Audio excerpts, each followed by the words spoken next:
Chilling tales for dark nights.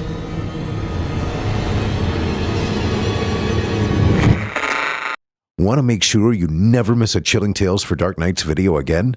Be sure to subscribe and hit that bell to turn on notifications. Hey amigos, you know what's really easy to do and even easier to forget? Please help me out and hit that like button if you're listening on YouTube. And if you're listening somewhere else, what the hell? Pop in, give me a thumb. Say hello while you're at it. It helps me a ton with the algorithm, and besides, it's real nice to see you there. And now, on to the show.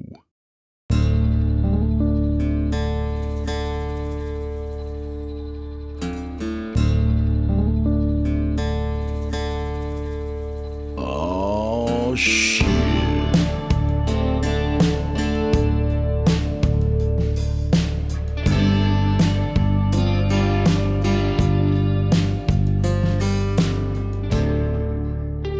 Welcome back, friend.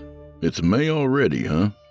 May 2nd, International Harry Potter Day, where a grown-ass man can dress up like a wizard and wave his wand around in public. The only fun thing about that is you can pretend to cast spells and scare the shit out of them. Rapello Muggletum Scalus Prickus. Well, I'll be damned. Not bad. Anyway, come on in, friend. Let's make some magic happen in there, too. So check out simplyscarypodcast.com when you get a chance and become a patron. For as little as $7.99 a month, you can get the entire catalog ad-free and available to download or stream. Imperio listeners, become a member today. I apologize for the dark magic there, friends. We're just trying to stay in the black this month. So tonight we welcome back our good friend Bryan Asbury. This one's a psychological thriller of sorts, with what we literary types like to call an unreliable narrator. And if you've never heard the expression before, you'll know just what it means after this one. So without further delay, from author Bryan Asbury, I give you The Lunch Date.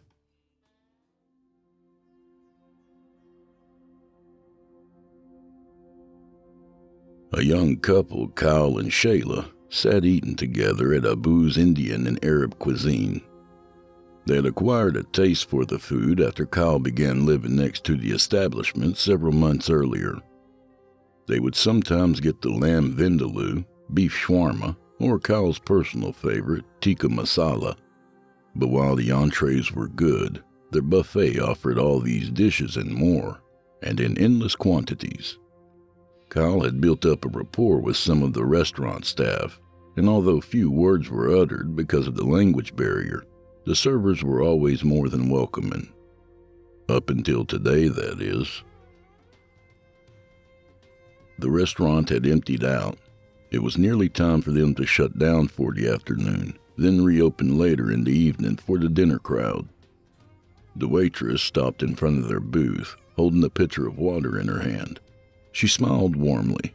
More water? She said in a Middle Eastern accent. I'm good, Kyle replied as he smiled back at her. Sure, Shayla said as she pushed her glass towards the edge of the table. We'll be closing soon. Kyle leaned back and rubbed his stomach. I'm just going to make one more trip through the buffet line. Then we'll be out of your hair. After the waitress walked off, Shayla took a sip of her water. what we got to do after this? I got to take that scrap to the recyclers to get paid. Fucking Draco didn't come through with that shit, so I got to figure something else out. Well, if all else fails, we could always just rob a bank. Kind of like Bonnie and Clyde, Shayla said, as if she almost romanticized the idea. Kyle grinned. Shit, don't tempt me. I'll tell you what I am going to rob, though, some more of that food. This has to hold us over for the next few days. Kyle got up from his booth and walked over to the buffet line. He piled up 2 more plates, causing some of the gravy to spill over the sides. He ran his finger around the edge of his dish, then raised it to his mouth and licked off the creamy excess. He sat back down at the table, then began rifling through his backpack. He pulled out several plastic Tupperware bowls and set them on the seat next to him. He looked around, and when the coast was clear, He began hastily spooning the food into the containers. After he finished, he grabbed his backpack and disappeared into the restroom. When he returned a short time later, he slid back into his seat, appearing somewhat jittery. Suddenly, the music that had played through the overhead speakers turned off, and shouting could be heard coming from the kitchen. Kyle's eyes shifted towards the commotion. He rose to his feet and threw his backpack on. "You ready?" he said to Shayla. Shayla grabbed her purse and followed behind him as he staggered towards the door. Before they could leave, however, their waitress darted out from the back, blocking their path and startling them. She scowled vengefully as she pointed at Kyle's backpack and began shouting in Urdu. Kyle tried to force his way past her, but soon found himself being physically restrained. Two dark-skinned men, one of whom was dressed in a chef's uniform, pinned his arms behind his back. Shayla became confused and hysterical. What the fuck are you doing? Let him go! The waitress then grabbed Shayla's arm and attempted to yank her out of the restaurant. Another dark-skinned man, dressed in formal attire with salt and pepper hair, quickly stormed into view. He used his leg to prop open the door, then grabbed Shayla's other arm, and he, along with the waitress, tossed her into the parking lot. Kyle struggled in the men's grip. What the fuck is this? He howled. The man locked the glass door, then turned and faced Kyle as he straightened his dress shirt. He motioned towards the waitress. This is my wife. He said with a thick accent. You know what she says? She called you a thief. Shayla began banging on the door. What are you doing? Are you crazy or something? She shouted as she helplessly yanked on the handle. She looked around in a panic as the traffic on the street rushed by. The man with salt and pepper hair then uttered something in his native tongue. The men then forcefully stripped off Kyle's backpack and handed it to him. Shayla cupped her hands and peered through the window as she watched in disbelief. He unzipped the backpack and began digging through its contents. He pulled out the containers of food and carefully placed them on the counter as he glared over at Kyle. Look, I'm sorry. Me and my girlfriend were hungry, okay? Just let me go. Without saying a word, the man motioned with his head, and the men began dragging Kyle through the dining room. His head was used as a battering ram to burst through the stainless steel doors that led into the kitchen. He was then dragged past the dish room and hot and cold storage units. Where the fuck are you taking me? Kyle shrieked. The men remained silent. They spoke little English, but regardless of that, his words were insignificant to them. They rounded a corner and came upon a wooden staircase which led to the basement. Once they approached the edge of the steps, they released Kyle from their grip and shoved him down the stairs. He tumbled face first and landed against a white, scuffed-up brick wall. He laid there dazed and motionless, yet still somehow conscious. He could hear the heavy thud of the men's feet getting louder as they marched down the stairs. They picked him up as blood ran from his broken nose. Much of the fight had now left his body. The downstairs was old and unfinished. It was lit by dim metal cage utility lights that gave the space a cold dungeon-like feel. Kyle's sneakers dragged across the concrete floor as the men lugged him past the boiler room. Soon they approached a metal door. Vahan! The man with salt and pepper hair commanded. One of the men opened the door, which led into a food prep area. He flicked a wall switch and turned on the light, which flickered as if it were getting ready to burn out. There was a cooler in one corner and a large metal prep table in the other. They dragged Kyle through the doorway. The man with salt and pepper hair then entered carrying a wooden chair in his hand and placed it in the center of the room. Ise bandolo. The men set Kyle down on the chair and proceeded to tie him up with rope. His left eye began to swell shut. A trail of blood ran from a laceration on his forehead. He grunted and fidgeted in his chair. Why are you doing this? What the fuck? The men stepped away, and the man with salt and pepper hair slowly advanced in Kyle's direction. He wore a look on his face that was hard as stone. You have a very foul mouth. What do you want from me? I want to teach you a lesson in humility. See, what you did today not only violated the rules of this restaurant, but it also violated our religious law, the law of Sharia. At that moment, Kyle could hear the slow shuffling footsteps of someone approaching the room.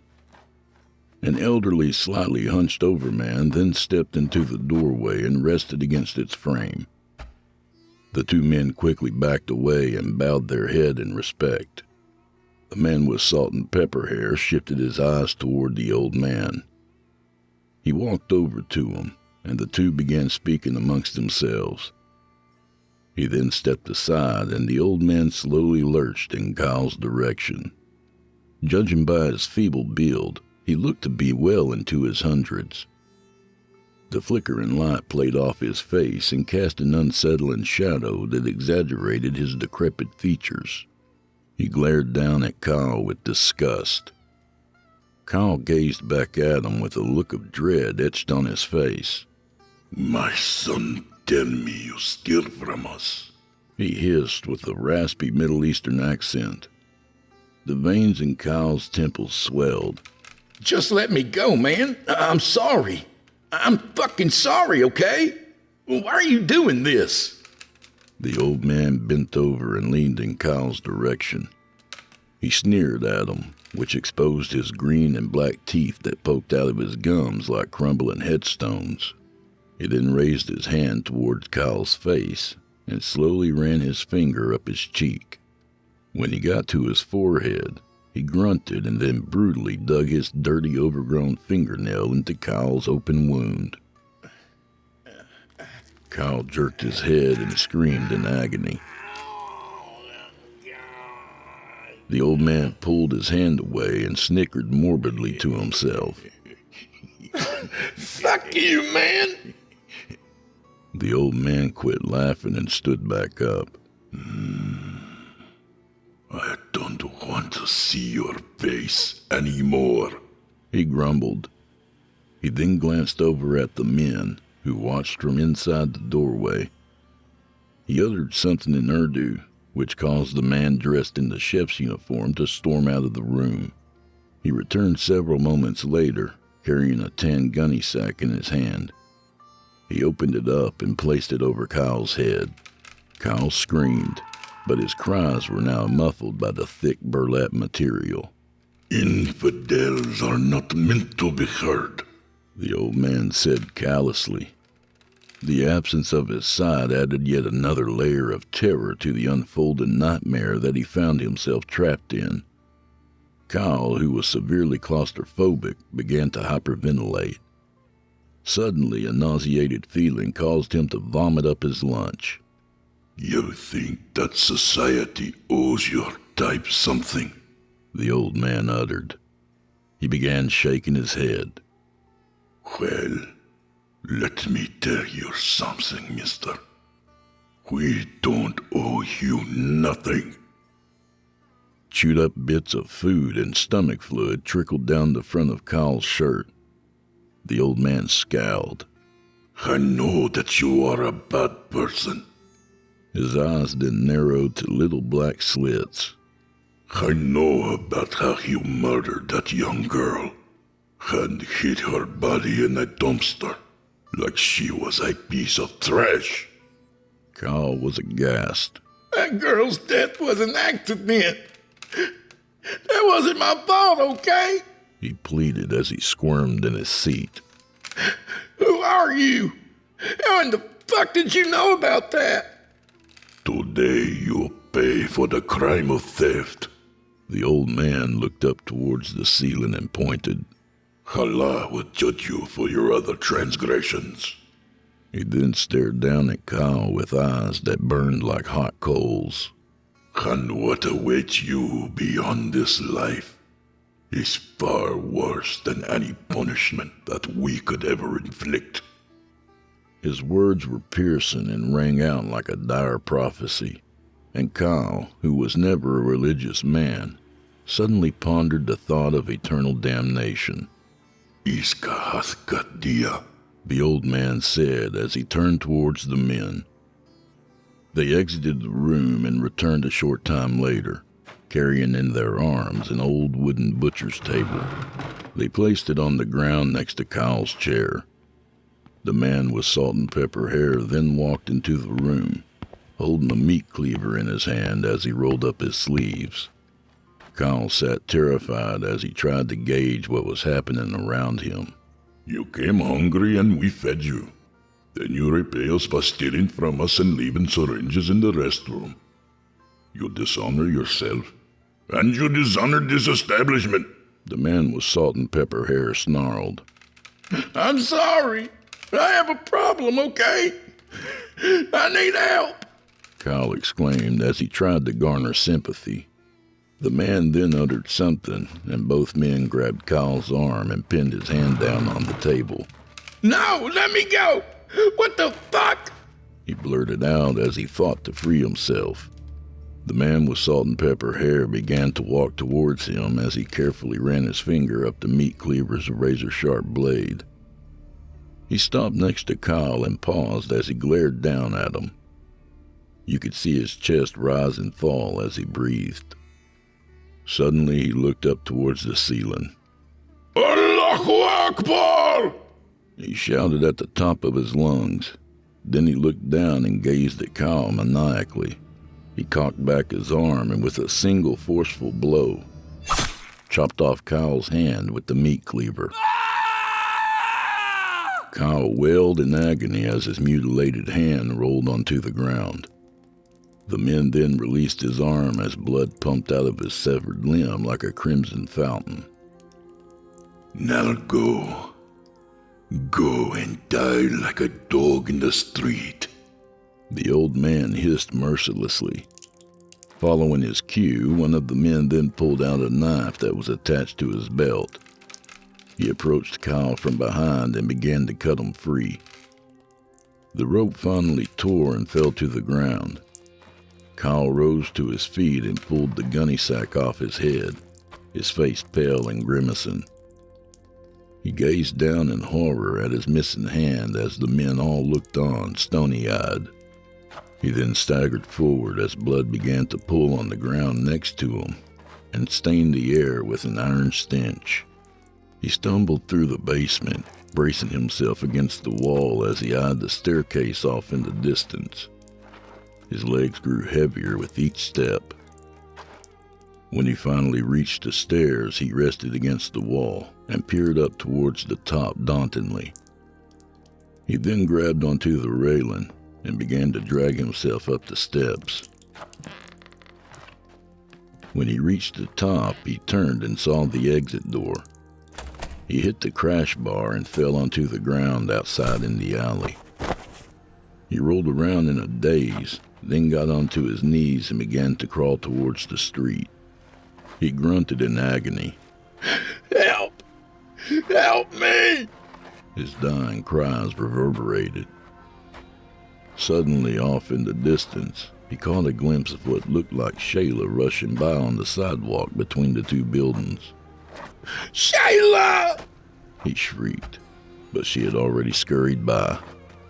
He continued crawling, then slowly rounded the corner as he made his way to the front of the restaurant. He prayed that he would see Shayla somewhere nearby. He raised his bloody nub off the ground, which was now caked with rocks and dirt, then shielded his face from the sun, but to his dismay, Shayla was nowhere in sight. He took one last breath, then collapsed onto the ground. Abu Freshi, the man with salt and pepper hair, stood frightened and holding a butcher's knife as he peered out of the window of his restaurant. His face was still splattered with droplets of Kyle's blood. He breathed a sigh of relief when he saw a police cruiser speed into the parking lot. He set the knife down, then unlocked the front door and waved towards the officers. Thank God you are here. he said in a distressed tone. Is everyone in there all right? Officer McDaniel exclaimed as he rushed towards the door. His hand rested tactically against his sidearm. Yes, Abu answered as a tear ran from his eye. and by the grace of Allah. In the office area, his wife Halima tended to his elderly father, who sipped on a glass of water. The man in the chef's outfit, along with his brother, who was a server, sat at a table in the dining room. They were both covered in blood and wore a look of trauma on their faces. A white sheet that covered Kyle's body gently fluttered in the breeze. Police worked to rope off the restaurant's perimeter, which was now treated as a crime scene. Detective Holland sat at a booth next to Abu as he tried to piece together what had unfolded that afternoon. Okay, Mr. Frazee. Just so you're aware, you are being recorded, the detective said as he sat his phone down on the table. So what events led up to your wife calling the police today? Abu frowned.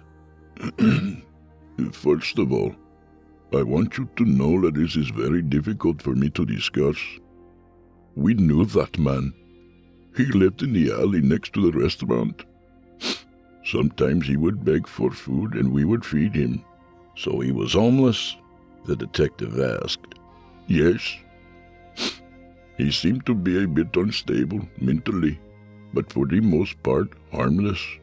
As Abu kept speaking, the truth began to reveal itself, and it was entirely different than the deranged scenario that Kyle had imagined in his troubled mind.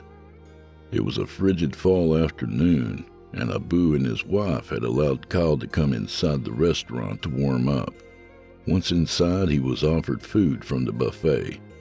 He sat alone in a corner booth where he mumbled incoherently, as if he were speaking to someone who was sitting across from him.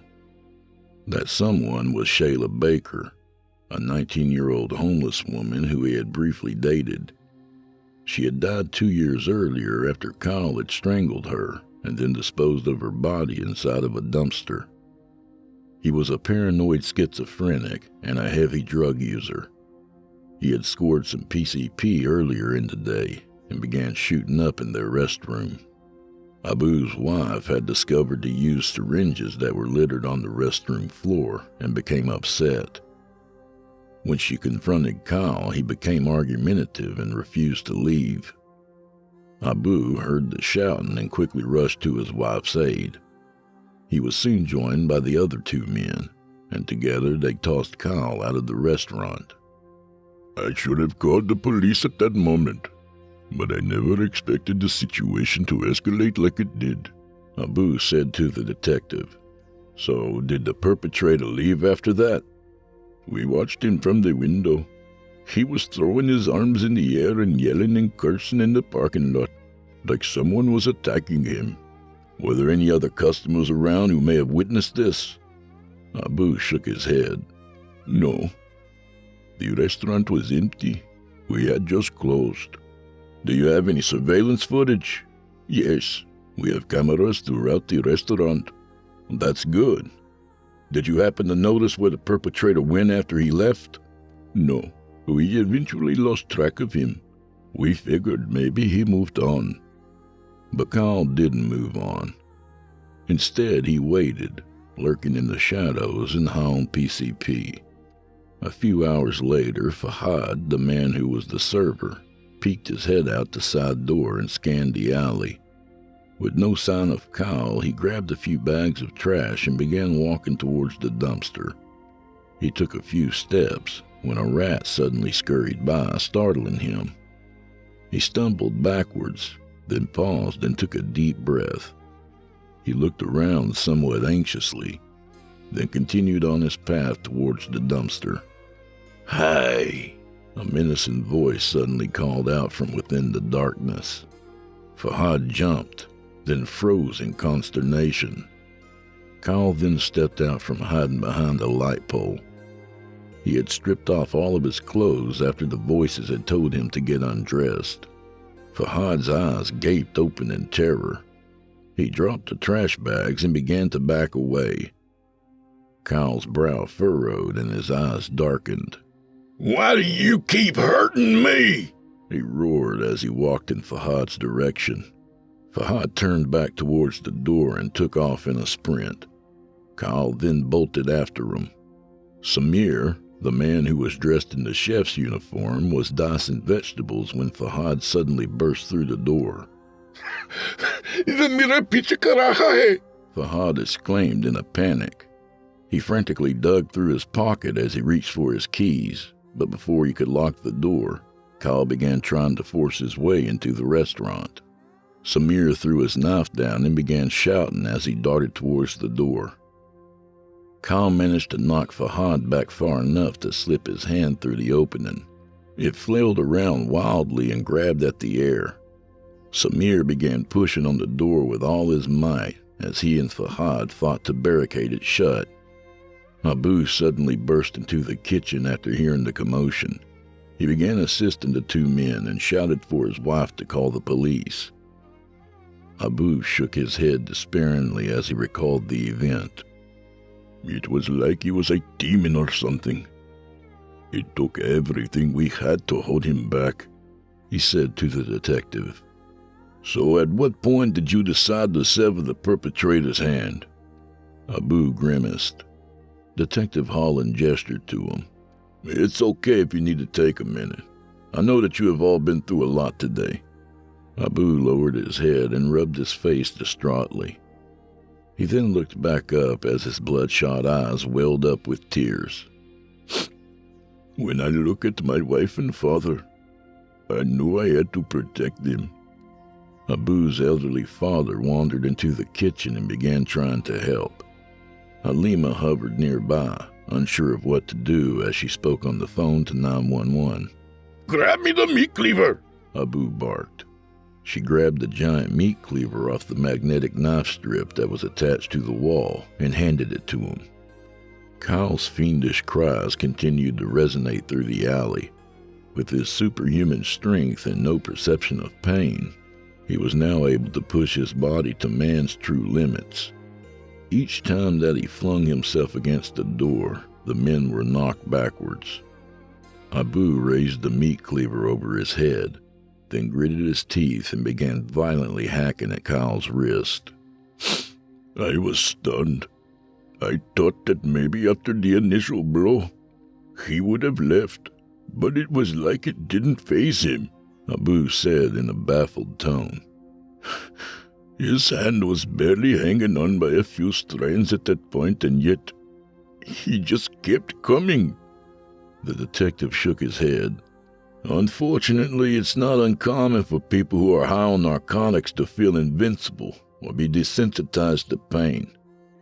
At what point did he finally retreat? After I finally cut his hand off. Kyle's mutilated hand fell onto the floor, his fingers still twitching.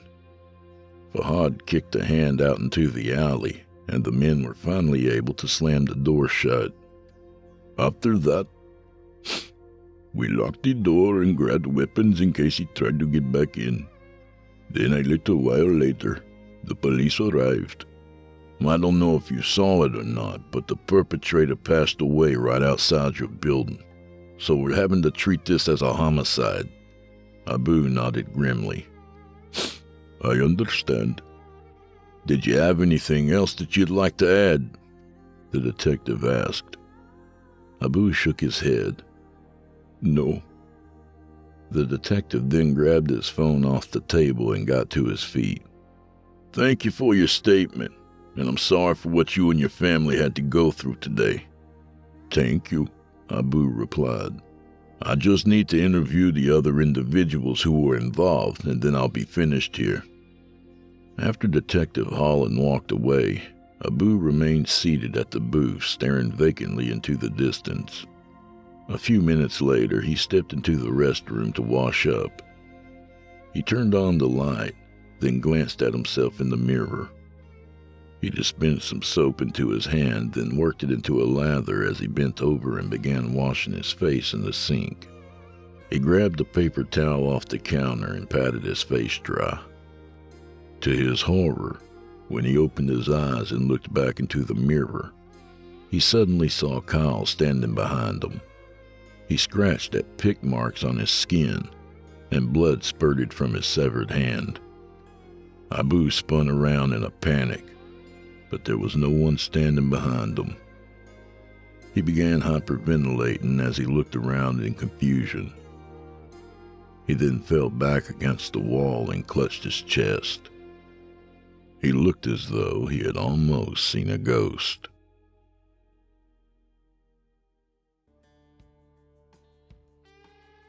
And that was The Lunch Date by our pal Bryan Asbury. A good reminder that no good deed goes unpunished. So always be sure to have a cleaver handy. No pun intended. A little about the author. My amigo Bryan Asbury is originally from Pueblo, Colorado. He's a big fan of television shows like Tales from the Crypt and The Twilight Zone. He also enjoys gritty 90s psychological thrillers like Cape Fear and Unlawful Entry. He's a regular contributor for CTFDN, Drew Blood's Dark Tales in particular. And if you enjoyed this story, you can check out many of his other ones available on the network. His collection Waking the Dead is available from the Evil Cookie Publishing and in audio as a collaboration with Chillin' Tales for Dark Nights, featuring myself and other voices from the network. Fans can connect with him on Facebook under Bryan Asbury, writer. He'd like to thank his lovely wife Amber, who has been one of his biggest inspirations, and also his family and friends. You know who you are. Hey, thanks, Bryan. Always a pleasure, my friend. And do old Drew Blood a favor, would you? Subscribe to his podcast wherever you do your listening and leave him a 5-star review and a kind word, even if you're listening on YouTube. He needs soldiers on all fronts to win this battle, and he appreciates it. To hear a premium ad-free edition of tonight's and all the other episodes, visit simplyscarypodcast.com today and click Patrons in the upper menu. You'll find yourself at chillintalesfordarknights.com, where you can become a patron for as little as $5 per month and get access to their entire audio archive, all ad-free and available to download or stream. Thank you for your time and for supporting our sponsors. When you support our sponsors, you support this show. If you happen to use Facebook, Twitter, Instagram, or YouTube, you can follow and subscribe to Chillin' Tales for Dark Nights there, where you'll get all the latest updates and new releases and have the chance to interact with them each and every week. Oh, and you can find Drew Blood on Facebook and Instagram, and sometimes Twitter. The Drew Blood's Dark Tales podcast is accepting submissions, friend. If you've got a story or two you'd like to be featured on the show, send it to drewbloodhorror@gmail.com. If selected, you'll get the full treatment, 10 bananas.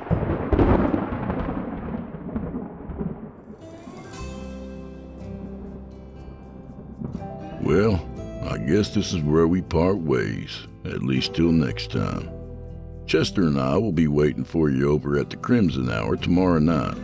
Come on by and say hi, but leave your wizard shit at home. Unless you've got a spell to get rid of Clarence, of course. Meanwhile, grab yourself a drink for the road. And while you're out there, may the wind be at your back, and may the road rise up to meet you. Hey, I'll see you all tomorrow night at the Weekend Abode. And until then, friends, go fuck yourselves. Good night, y'all. Come on, Chester. Let's go wave our wands at some ladies. What do you say?